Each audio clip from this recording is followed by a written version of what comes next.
Hello, everybody. Good morning, good afternoon, good evening, depending on which part of the world you're at. Um, we'll we'll get going, and there'll be a few people trickle in. But thanks everybody for joining us for this book club with Olli-Pekka Heinonen today. My name is Ernest Jenavs. I'm the founder of Edurio, and I've been running Edurio's book clubs where we meet with people who care about education and also care about some of the big topics that we have in life and the world in general. And we try to have open discussions that are not particularly structured, and the discussions are all about exploring some of the topics.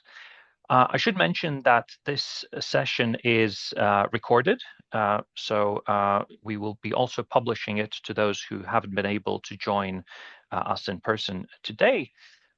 Please feel free to use the chat as you see fit. Please say hi in the chat. I see a couple of people already, so hi Anna and hi Lee. Noting in the chat where you're from, please feel free to say where you're from, and say hi to everybody else. And today we have quite a global group of people joining from all over the world, as you can already see in the chat, and to discuss Olli-Pekka's work. And for context, I remember I met Olli-Pekka probably a decade ago in an OECD's Global Education Industry Summit, and we're sitting around this massive table with people from various organizations, from ministries and education companies. And Olli-Pekka was still with the National Education Agency in Finland at the time. And I remember first time I heard him speak, I felt, well, finally somebody who can speak to the actually meaning of education and can structure a clear output. And I was extremely impressed. And we've had the occasional conversation throughout the years, and we always find it goes quite deep into the purpose of education, and purpose of life. So I'm really excited about today. And Olli-Pekka, thank you so much for joining us today from Switzerland. Oh, thank you so much for the opportunity. It's a pleasure to join, and I've definitely also always enjoyed our discussions. They are very fruitful and give a lot of food for thought. Well, we'll have one today, and yeah, please everybody on the chat, feel free to interrupt us and raise your hand if you want to come in with a point or ask a question, or ask or comment via the chat. I'll try to keep my eye on it. But if we so the book Learning as if life depended on it. Um, it's not really a book about education per se, in the sense that it's not a book about schooling and strategies for school, but reading it, it feels extremely relevant for education leaders. And Olli-Pekka, you've had a career across various industries, and now in education across state sector in Finland, and now with the IB, one of the largest curriculum providers, especially with independent private schools internationally. Can you talk a little bit about what motivated you to write this book and the kind of the general idea behind it? Well, I think if I would need to mention one element that motivated me, I think that was the birth of my first grandchild. Because with that happening, you start to understand a couple things. You start to be aware that what the future will be for that young person, and that starts to worry you quite a lot. And then on the other hand, you also start to notice the fact that you won't be here forever. So it's the question that what is it that you want to make a difference in? What is it that is something that you feel so deeply that you want to have an impact? And of course, I've also been a lot working in the education field, and I kind of felt that I wanted to look not from inside out, but from outside in, and make those connections with the world and education, and from the world's perspective.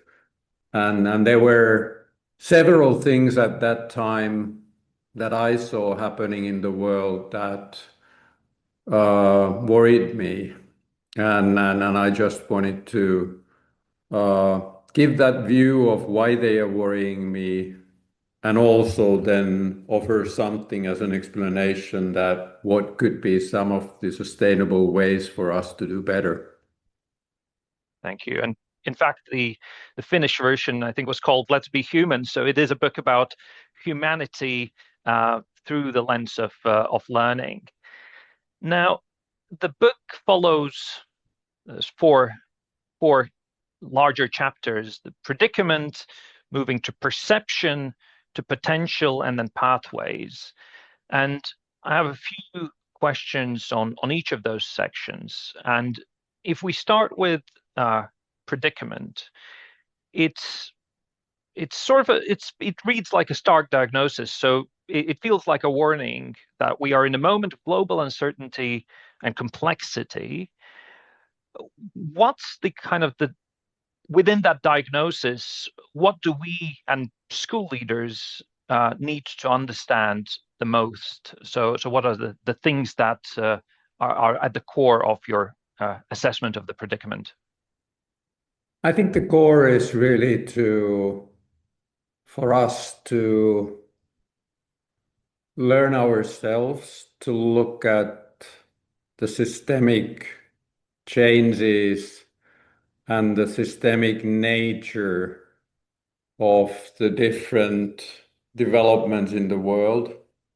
But then, of course, also with that comes the requirement to find ways to incorporate that systemic lens to the teaching and learning and curriculums and programs that we are offering for the young generations.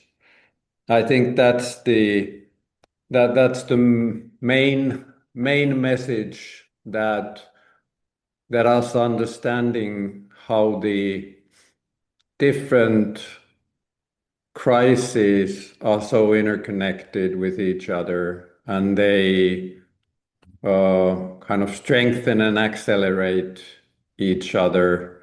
And we don't know where the tipping points of those crises are exactly, but we need to take seriously that kind of uh, landscape of that kind of a meta crisis or polycrisis reality. And that means also that the way to act in that kind of a world cannot just try to solve problems, because that's too narrow an approach. So we need to also adjust ourselves to see that we are, in a way, we are part of the problems, because the problems in character that we are faced with, they are not something that are solvable by the state leaders or business leaders or innovators or researchers. Their input is important, but actually those problems are connected to the way that we as humans, all of us, how we act, how we behave, how we consume, how we treat each other, how we see the world. And in that sense, there's the question that uh, could we start looking at the world in a different way? And part of the reason start looking differently is what you describe as unique set of conditions that we are at for the first time. The world is accelerating.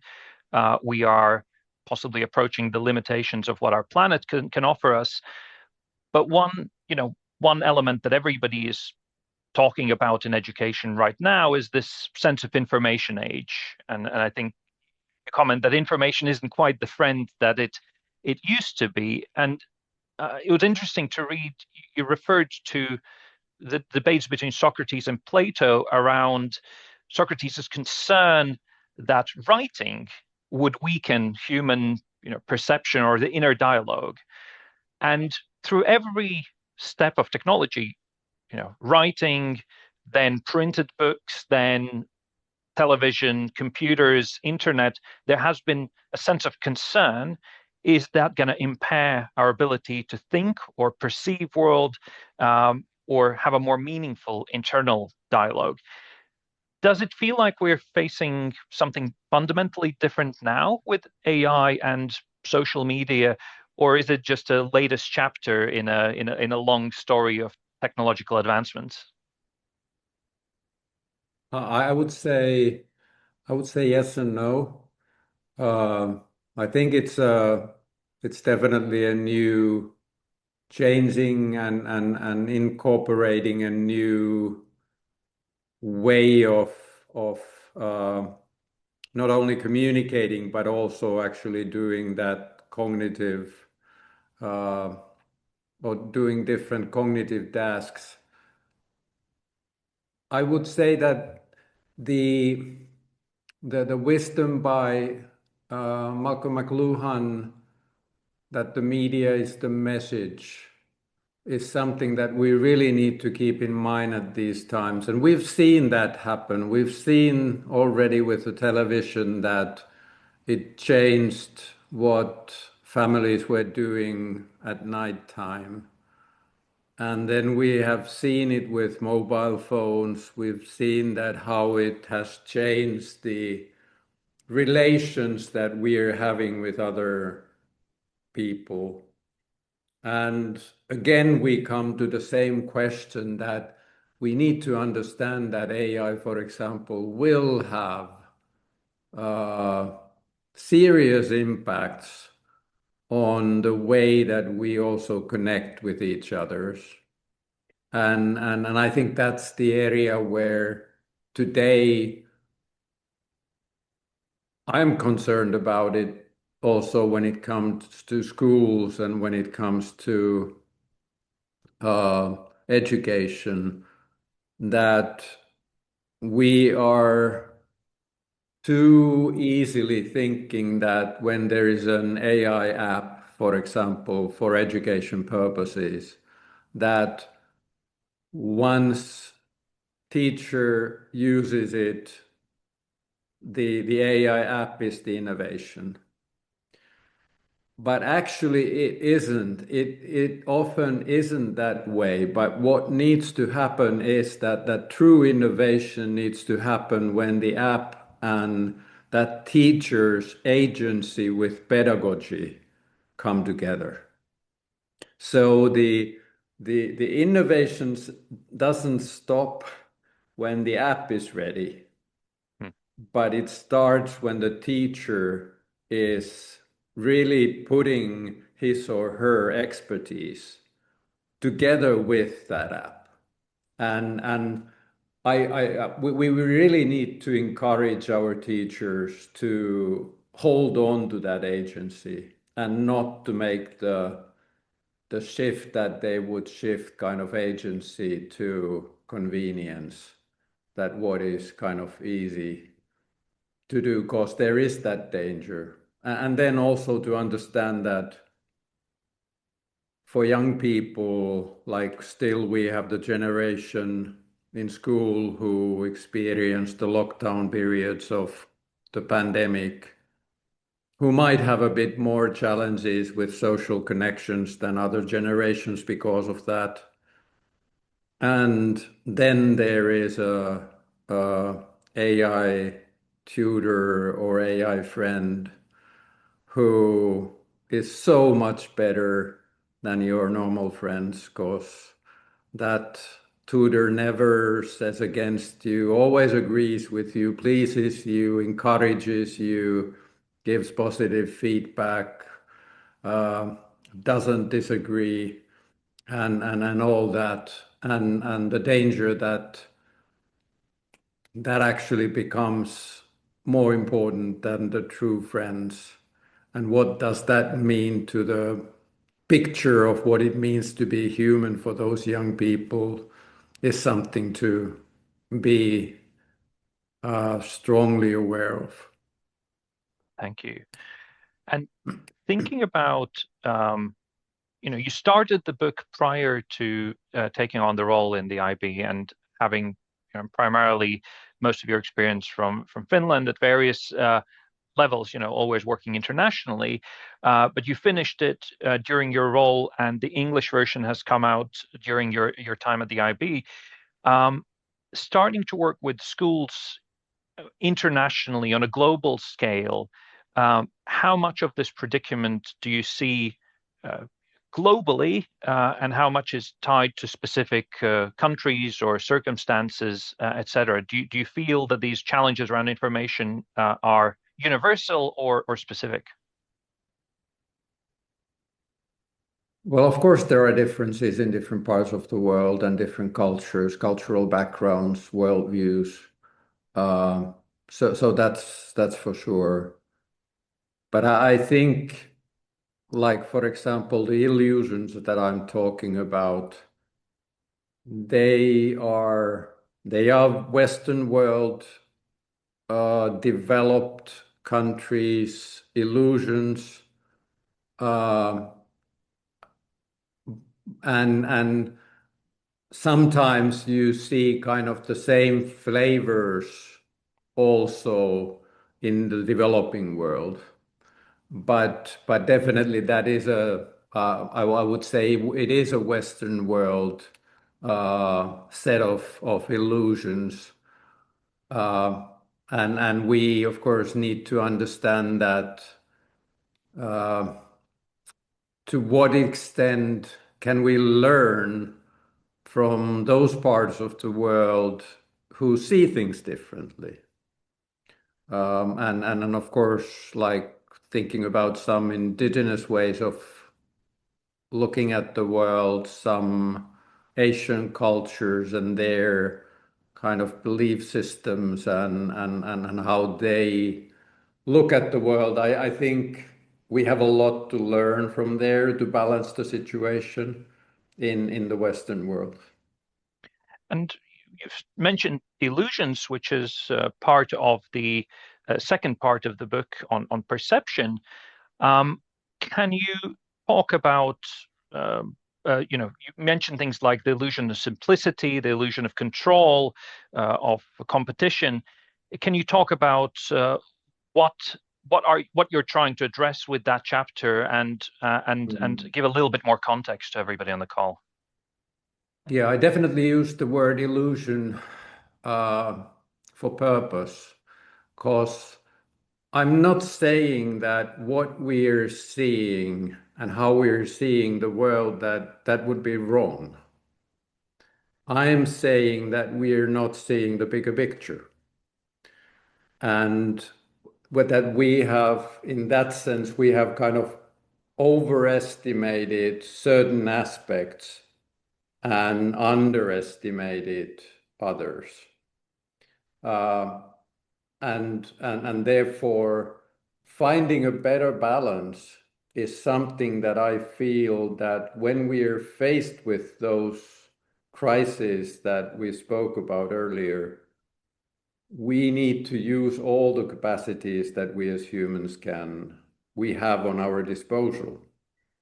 And that really, if you look at today's situation and the way the world is going, for example, the question of control, of trying to find the right solutions and the easy answers and the way of competition, whether we are talking about competition for kind of destruction weapons or the competition with AI, who will be the master of the world in that sense.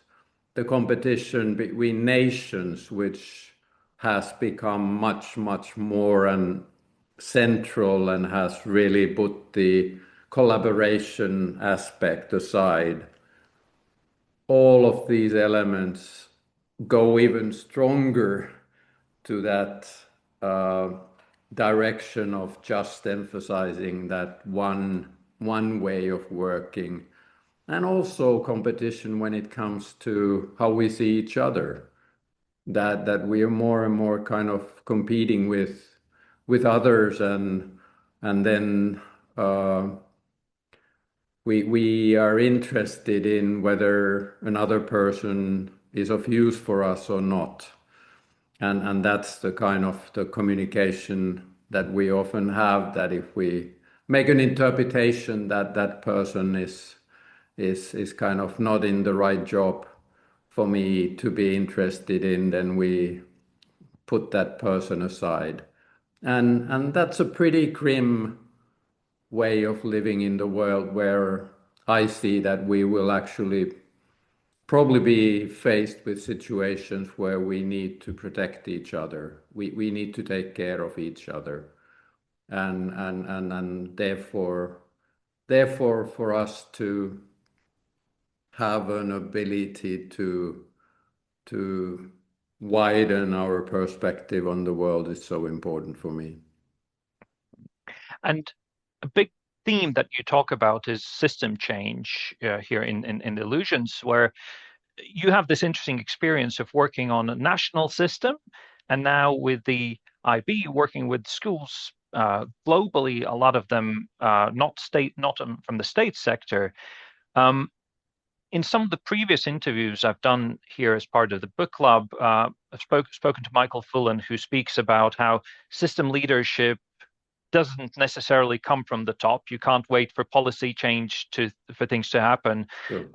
And in the English context, we've spoken to Leora Crudis, who also writes about system leader, something that school leaders and school group leaders are all system leaders, and they are all shaping the system. Um, with the school leaders on this call operating in different jurisdictions, facing different governments, but also different, curricular or inspection frameworks. What is your expectation for them? How should they treat leadership? How should they think about pushing their education in their school or their groups of school forward in collaboration with the national bodies and international bodies? Mm. It's a big question, We have a bit of time. I would say that first of all, I agree that there are many systems, and I do believe that uh, school heads should see themselves as system leaders, cause they are in charge of the school, which is an open living human system, and in that role, there's also been a kind of a change. I feel that earlier there was a situation when the national policy kind of determined what is the purpose of the school and education, and there was a quite often a shared view of that. But today I feel that school leaders, school heads actually have that task of telling, for example, parents that what's the purpose of schooling? What is it that it's for? And and that's a very central question, because the purpose of the system is something that aligns all the different actors around the system. So uh, that task is there. But then there is the question of how to be capable of creating that trust in the system, that how the school leader can use their skills to feed trust among students, among teachers, the whole school personnel, the parents, the kind of voluntary world that works around the school and the connections to the social and health sector and so on. And that is also an area that has become more and more important because it's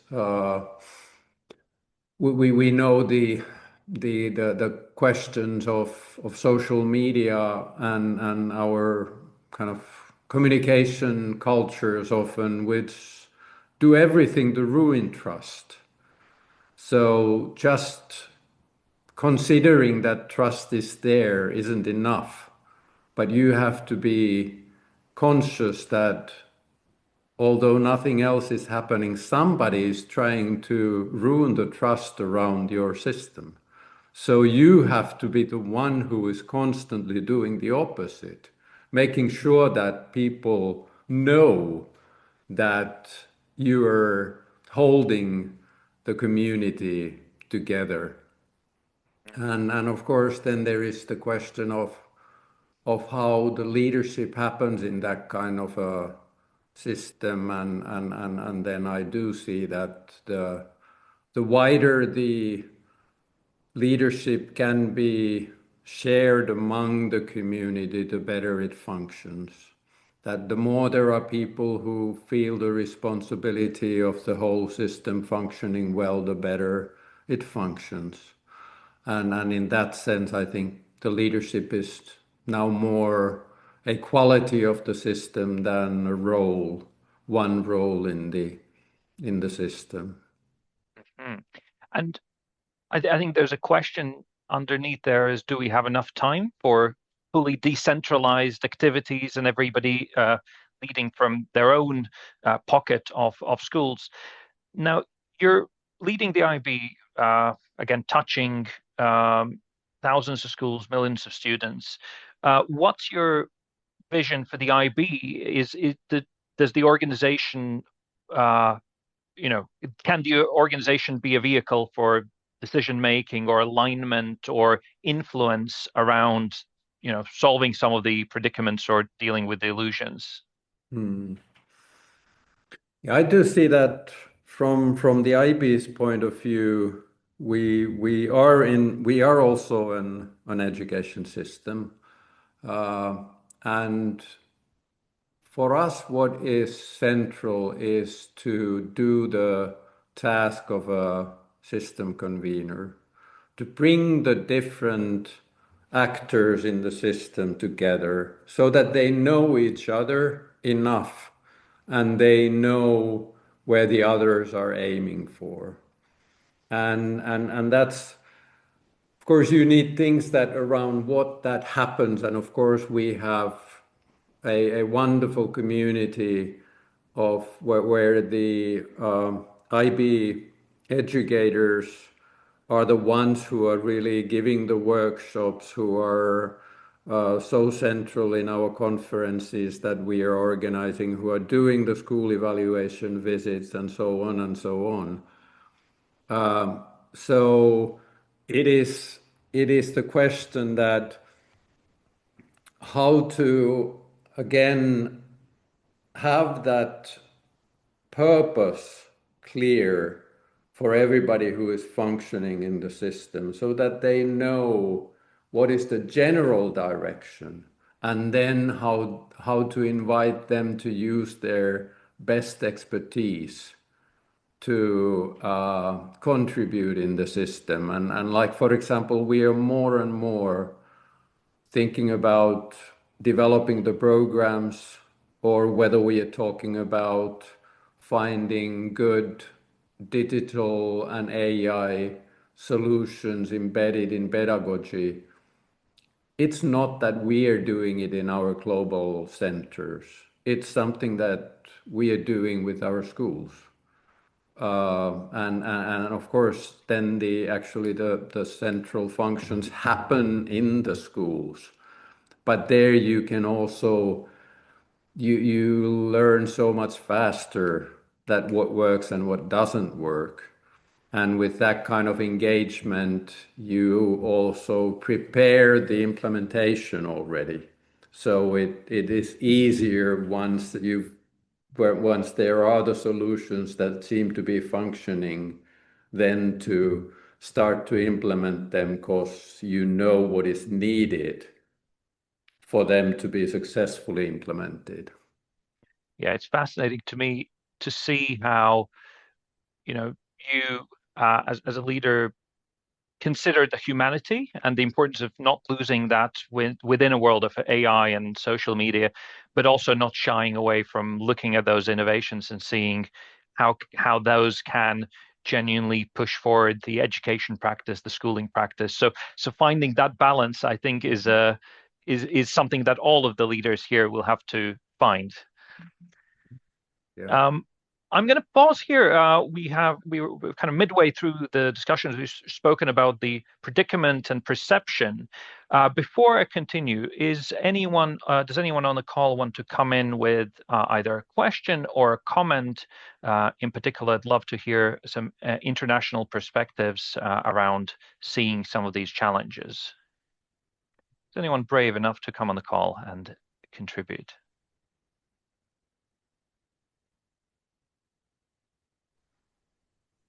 May I? Go ahead. Hi. Yeah. Yeah. Hi, myself Ashwati. I'm from Bangalore, India.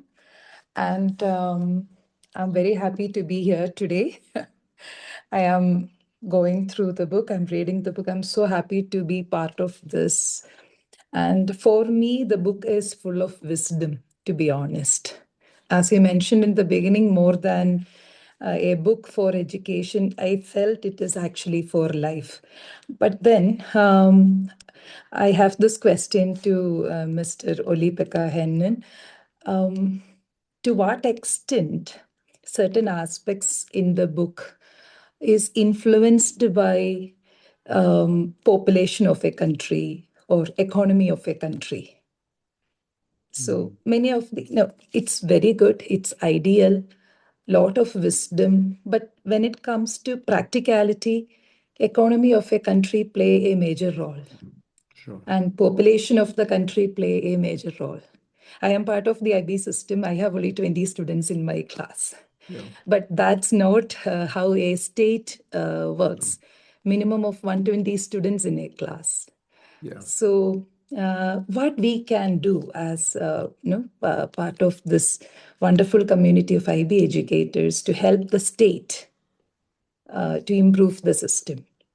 Yeah. And sir, I'm a big fan of yours. I'm so happy to be here. I am very thankful to God that a person like you, filled with wisdom, is guiding us. So, some insights on this. If there are 120 students in a class, what an educator can do. Yeah. Definitely. Thank you. Thank you very much. And thank you very much for your kind words. Really, really appreciate. And your question is spot on. And of course, that is something that during the last years, maybe starting about 4 years ago, that we also started inside the IB to ask that same question. And we also started asking the question that what are we doing if we are only concentrating on offering IB programs and supporting the development of teaching and learning in those schools that are more well-off schools? That are we, by doing that, are we actually making the learning gap bigger? Because we're making sure that those who are better off already are even more capable with their competencies and skills. And therefore, we made that strategic choice for us to find ways to be better represented and being capable of offering the IB education also those parts of the world where we are underrepresented today. And then we're talking about the developing countries, we're talking about the public school systems, and that's where we have done a lot of progress actually during the last years. But we still have a long, long way to do. But part of it is also us opening the door to work with governments, because we started noticing that there was a trend that several governments came to us to ask for support. And the question often was very similar. It was that we have a national strategy, but we don't know how to implement it. We don't know how to make it reality in schools and classrooms. And of course, because IB it's a very practitioner-led approach, has been from the very beginning. I think we have some special expertise, especially with our IB Educator Network. So how we can bring that kind of ways of developing education and that strong peer-to-peer support to be used with those schools that you are referring to.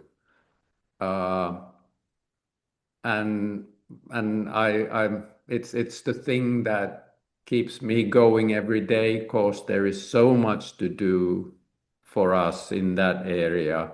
And we know that we cannot do it alone. So we are also trying to look for partners who also kind of pooling resources that we could make a bigger difference.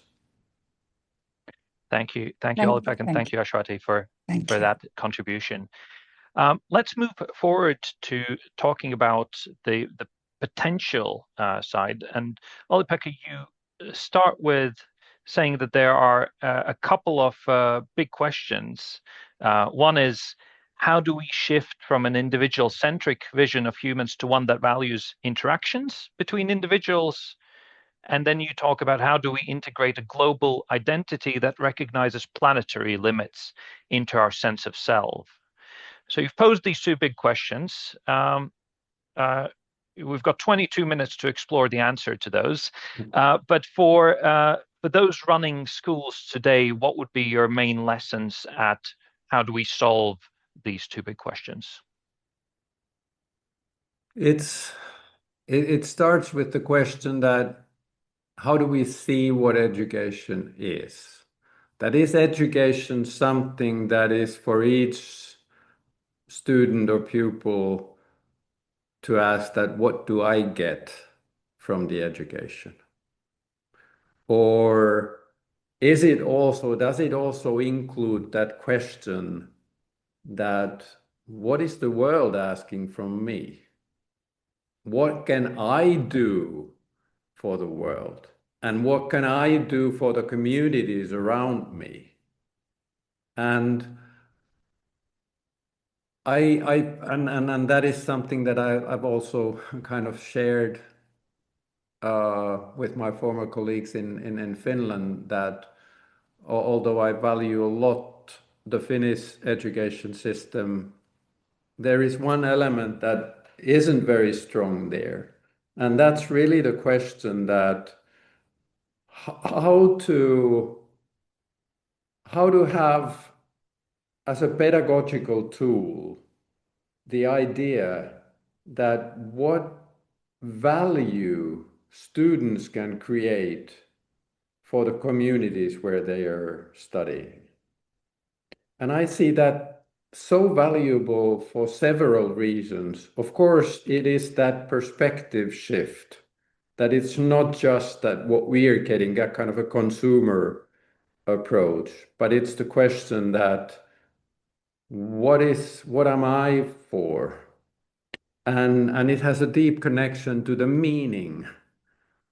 And the other reason why I'm so interested with it is the question that we know those mental health and well-being challenges that young people are having these days. And we also know from research that one of the best ways to help your own well-being is to help others' well-being. That what you do for others good, because through that you see that there is value in what you're doing and what you're contributing. And you also see that relationality and that neededness that there is between humans, that we need each other's, and we can also do good things to each other. So I think there's a lot for us to do in that space, for us to understand the relations better. But then there is also the question that when we're thinking about education, could we also think that it's not only about the growth of individuals, but it's also about the growth of the community? That we are not only kind of educating individuals who then kind of go around as a flock of birds, but we are educating at the same time and enabling a societal development. And that's the core reason of education. Education systems, they are societal tools for something. And they're probably the best tools that we can have for the better in the world. So, yeah, go ahead. You talk about the interaction between the school and the student, or the educator and the learner, and there's one chapter which particularly resonated, where, actually quoting from the book of you, quoting Goethe, where you say, well, he said originally, if you treat an individual as he is, he will remain how he is. But if you treat him as if he were what he ought to be and could be, he will become what he ought to be and could be. And I remember from my experience going through school, I changed schools a couple of times, finally landing in an IB class, which I was very happy about. And each one of those was a reset for my identity. I was not the same person after I changed schools. And so what I'm wondering with this, how we interact with learners, are schools and teachers sometimes, guilty of classifying the students and providing an environment where they are what they are rather than what they ought to be? And do you see ways how educators can promote this idea of exploring yourself and allowing the students to evolve and change? I think it comes down to the question of trust, that you trust people, you trust the students and their potential and their capabilities, because that trust means the world to each one of them. It means that they dare to make that growth path without changing the school.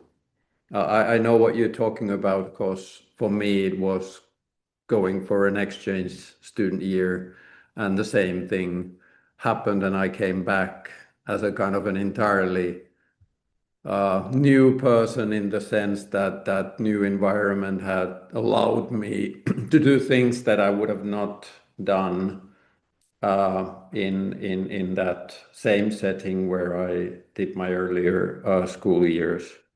So I feel that that's it, and it's really kind of it's connected to the question and the illusion of the right answers. That well, if we think that there is always the right answers, we easily end up with a very frozen worldview, a very kind of fixed mindset, and which doesn't encourage that growth and that potential. And of course, we come also to the question of assessment tests that today steer the education so much towards the right answers approach that they don't allow that growth to happen. There's been a lot of talk now that the world is changing so fundamentally that we do not anymore know what are the jobs for these students when they enter the labor market. So why not trust what they are passionate about? That would it be kind of a safer bet to trust and try to light up their passion, whatever it is, and believe that that passion takes them to the source of work also, than to try to guess what the future jobs will look like. And so if I can challenge that a little bit, we have, encouraged their passion, whatever it is.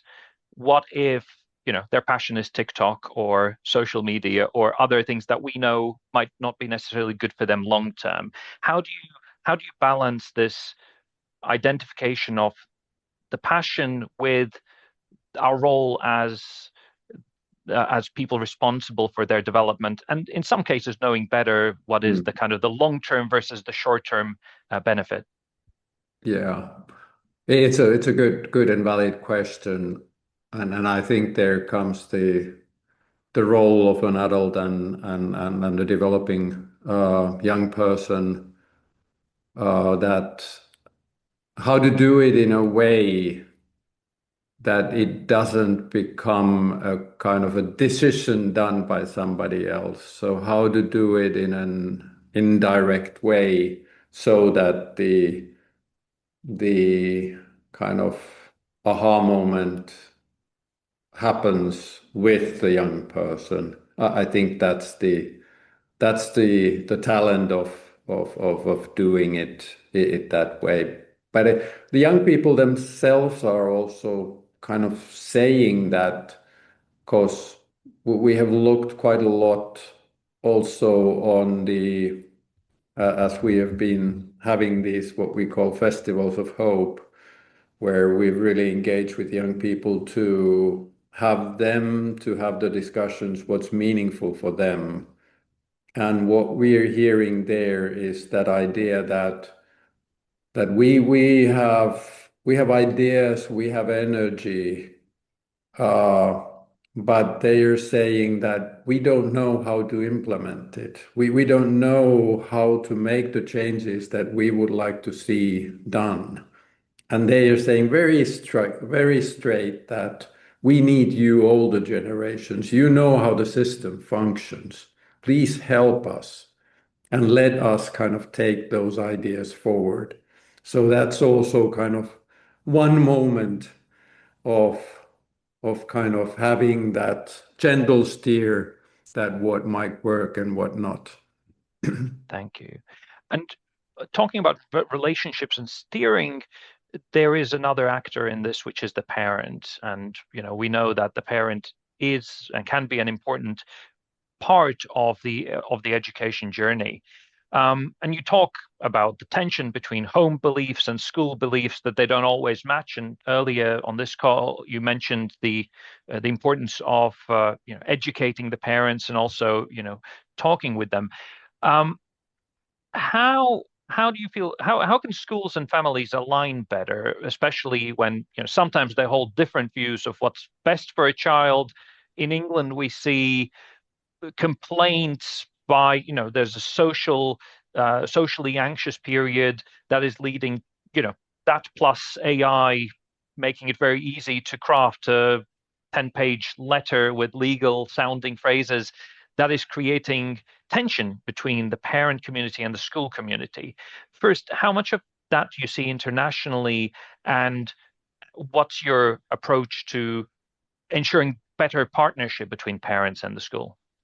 Mm. Yes, I do see it, and I think with private international schools, I think it is quite a challenge to manage that discussion and relationship.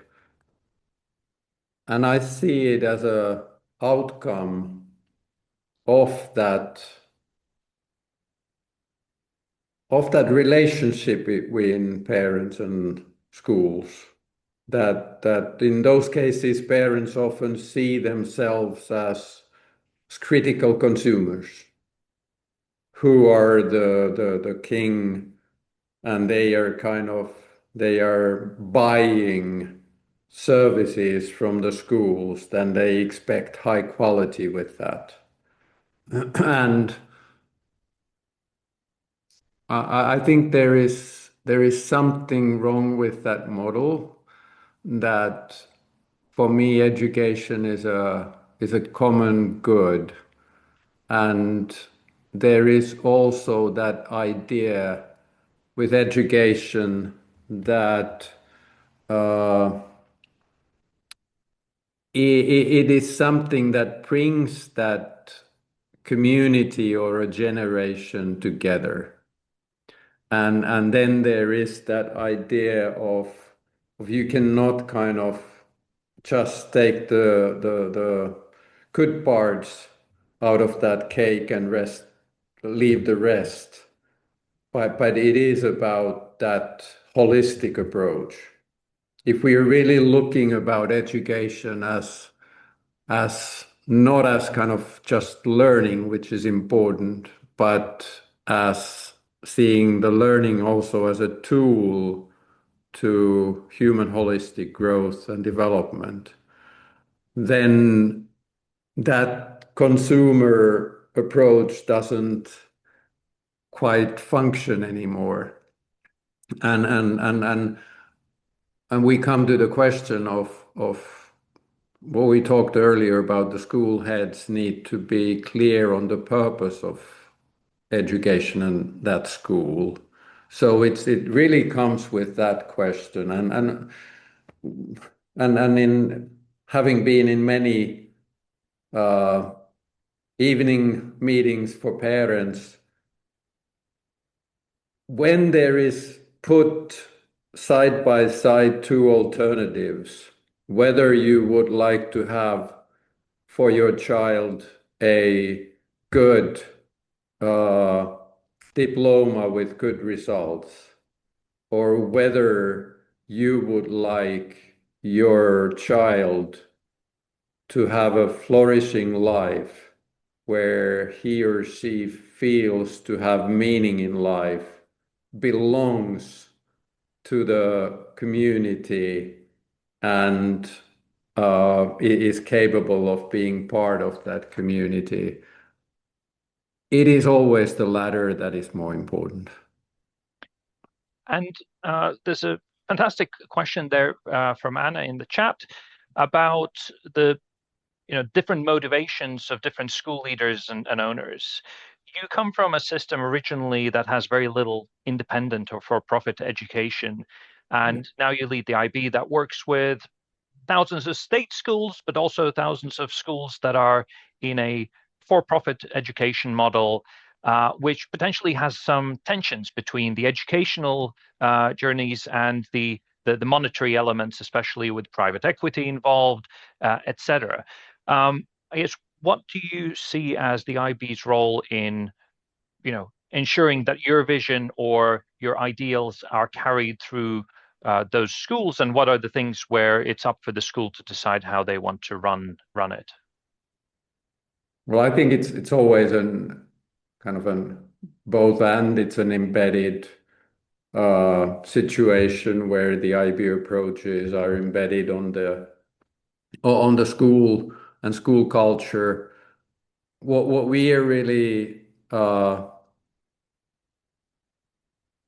wanting to make sure is that the school and the personnel in the school have the competence and capabilities to implement the IB pedagogical approach to teaching and learning.